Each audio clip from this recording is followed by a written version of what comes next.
क्या अगर कोई दलित है तो क्या किसी को भी उन्हें अपनी जागीर मान लेने का हक मिल जाता है? ये किसी कानून व्यवस्था में हम रहते हैं कि जहां कहने के लिए तो देश की सरकार जनता चलाती है, लेकिन यहाँ कुछ धर्म अधिकारियों के हाथों की कठपुतली बनने को मजबूर हो गए हैं। नमस्कार, मेरा नाम है मोहिनी। आप देख रहे हैं भीमसेना। पिछले 24 घंटे में दलितों के साथ होने वाली घटनाओं के बारे में जानेंगे, जो आपको भी सोचने पर मजबूर कर देंगे कि दलितों को कैसे कठपुतली बनाकर धर्म का खेल खेला जा रहा है। दलितों से जुड़ा पहला मामला उत्तर प्रदेश के फरीदपुर से है, जहां एक व्यक्ति को जबरन धर्म परिवर्तन करने के लिए मजबूर करने और उसके इनकार करने पर उसके साथ बुरी तरह से मारपीट करने का सनसनीखेज मामला सामने आया है। वैसे तो यूपी में धर्म परिवर्तन का खेल खेलने के लिए तमाम कानून व्यवस्था मजबूत करने के दावे किए जाते रहे हैं, लेकिन ये मामला पुलिस की नाकामी का जीता जागता उदाहरण है।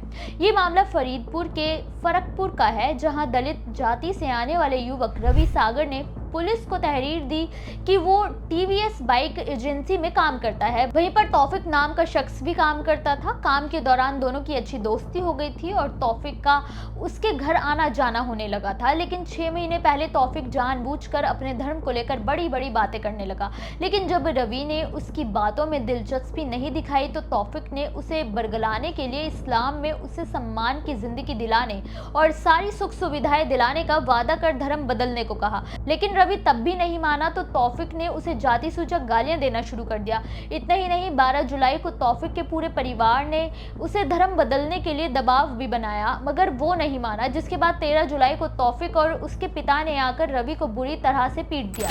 हैरानी की बात तो यह है कि रवि पहले स्थानीय थाने में गया, लेकिन वहां उसकी रिपोर्ट लिखने के बजाय उसे डांट कर भगा दिया गया। रवि ने जिसके बाद एसएसपी से मदद की गुहार लगाई तो करीब 1 महीने बाद उसकी रिपोर्ट दर्ज की गई। पुलिस ने मामले की जांच शुरू कर दी है। वहीं आरोपियों की तलाश भी जारी है। अब देखना यह होगा कि रवि उन लोगों का पहला शिकार था या ये खेल लंबे समय से चल रहा था। दलितों से जुड़ा अगला मामला उत्तराखंड के हल्द्वानी से है, जहां कांग्रेस के राष्ट्रीय अध्यक्ष मल्लिकार्जुन खड़गे की रैली के बाद रामलीला मैदान का शुद्धिकरण प्रकरण अब लगता है कि उत्तराखंड में बीजेपी की लुटिया डुबो सकता है। अगले साल यहां विधानसभा चुनाव है और बीजेपी दलित वोटर्स को साधने की पूरी कोशिश कर रही है, लेकिन शुद्धिकरण करने के बाद अब दलितों का रुख भी बदलने लगा है। वहीं अब इस मुद्दे पर पूर्व सीएम भूपेश बघेल ने भी सत्तारूढ़ सरकार पर जमकर हमला बोला है। एक तरफ छत्तीसगढ़ कांग्रेस ने रायपुर में पदयात्रा निकाली तो वहीं बघेल ने जातिवादी मानसिकता को पालने वालों के खिलाफ बयान दिया है कि ऐसे लोगों को अनाज नहीं खाना चाहिए। क्या पता उगाने वाला दलित हो, क्या पता बेचने वाला दलित हो, फिर उसका छुआ कैसे खा सकते हैं? क्या तुम अशुद्ध नहीं हो गए? किसी बस ट्रेन पर मत बैठो, हो सकता है कि कोई दलित तुमसे पहले बैठा हो। तो जातिवादियों को तो रोज अपना शुद्धिकरण करना चाहिए। भूपेश बघेल के बयान से साफ है कि ये मामला इतनी आसानी से शांत होने वाला नहीं है। अब देखना ये होगा कहीं ये मुद्दा दलितों के मन में जगह विश्वास डगमगा न दे। दलितों से जुड़ा अगला मामला यूपी के ही लखनऊ से है, जहां से एक वीडियो सोशल मीडिया पर काफी सुर्खियों में बना हुआ है। वीडियो में दिखने वाला शख्स रैपिडो पर इल्जाम लगा रहा है कि उसने जाति सूचक गालियों का विरोध किया था, जिसके बदले रैपिडो ने उस पर 99 साल 11 महीने का बैन लगा दिया है। जी हाँ, आपको भी शायद यकीन ना हो, लेकिन ये खबर इस वक्त सबसे ज्यादा चर्चा में बनी हुई है। दरअसल लखनऊ के पीजीआई इलाके के रहने वाले अंकित कुमार का एक वीडियो पहले भी वायरल हो चुका है, जिसमें उन्होंने अपनी कैब में बैठे यात्रियों को आधे रास्ते में ही निकाल दिया था। अंकित ने बताया था कि वो लोग लगातार अपने सीनियर को गालियां दे रहे थे, लेकिन हद तो तब हो गई जब वो उसे जातिगत नाम से अपमानित करने लगे। अंकित ने कई बार उनका विरोध किया, लेकिन उल्टा वो अंकित को ही भला बुरा बोलने लगे, जिसके बाद अंकित ने उन्हें कैब से बाहर निकाल दिया।